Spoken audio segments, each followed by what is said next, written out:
mwananchi wa kawaida. Kuna mtu juzi alikuwa ananitania pale Zanzibar. Anasema hii nchi kwa kweli ni ajabu kupita kiasi, kwamba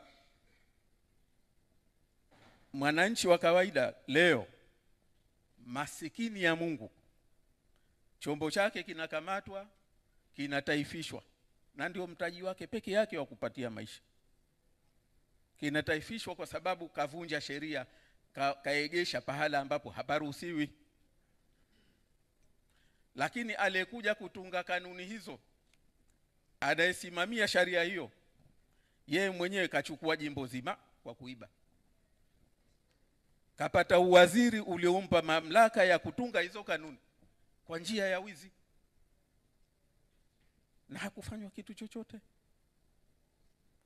Lakini leo anakuja kutaifisha mali ya maskini mwananchi, ambaye kosa lake nini? Kaegesha pahala ambapo haparuhusiwi. Ndio Tanzania ambapo leo tupo.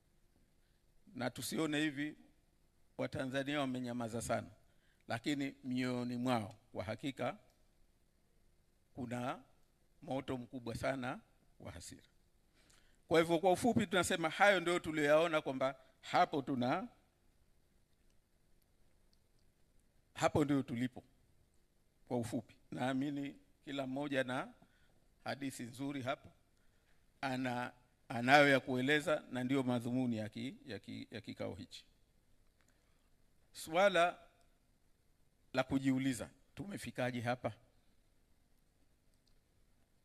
Tunataka sasa hivi kuaminishwa, na tunaomba sana Watanzania tuliepuke hili, kwamba sasa tunatafuta mchawi. Kuna mchawi mmoja, huyo ndo alotufikisha hapa tulipo. Kuna mtu mmoja, huyo mbaya sana, ndo katufikisha hapa tulipo. Sisi tunavyoamini kwamba hatujafikishwa hapa na mtu mmoja, wala pengine na watu wawili au watatu.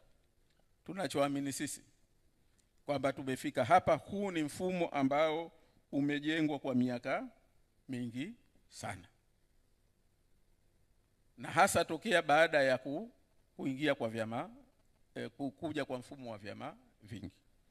Na tunataka kuyapitia kwa haraka yale ambayo sisi tunayaona kama ndio msingi waliotufikisha hapa tulipo. La kwanza, na tunadhani ndio hasa baba au mama wa hapa tulipo, au baba au mama wa tatizo, ni wakati wa kuanzishwa kwa mfumo wa vyama vingi vya siasa. Ni dhahiri kwamba Chama cha Mapinduzi haikukubali mfumo huu wa vyama vingi vya siasa, na sababu kubwa tunayoiona, moja,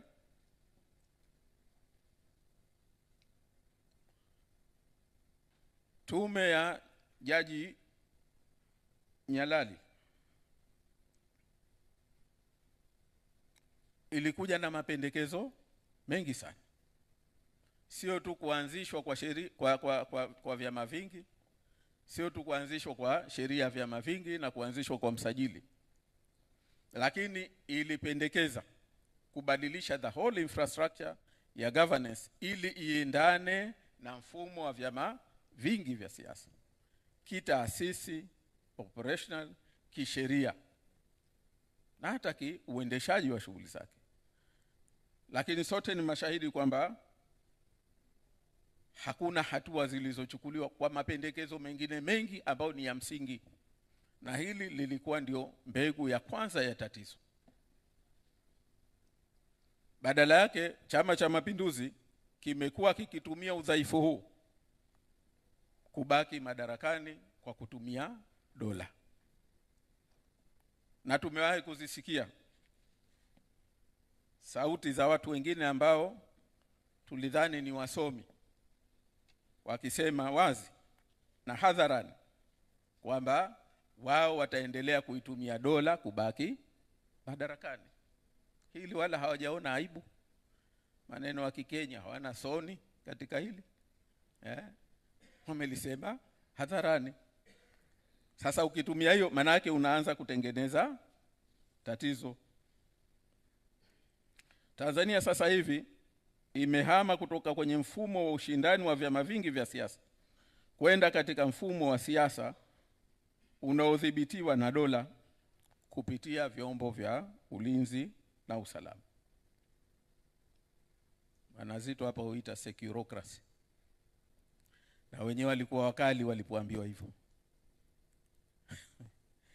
Lakini hapo ndio ukweli kwamba ndipo tulipo tunayashuhudia. Maana uzuri wa nchi hii, watu wanafanya mambo kama kwamba watu wote wamelala, kama kwamba watu wote hawana akili, kama watu wote hawana tafakuri, hawaoni, hawajui kinachoendelea.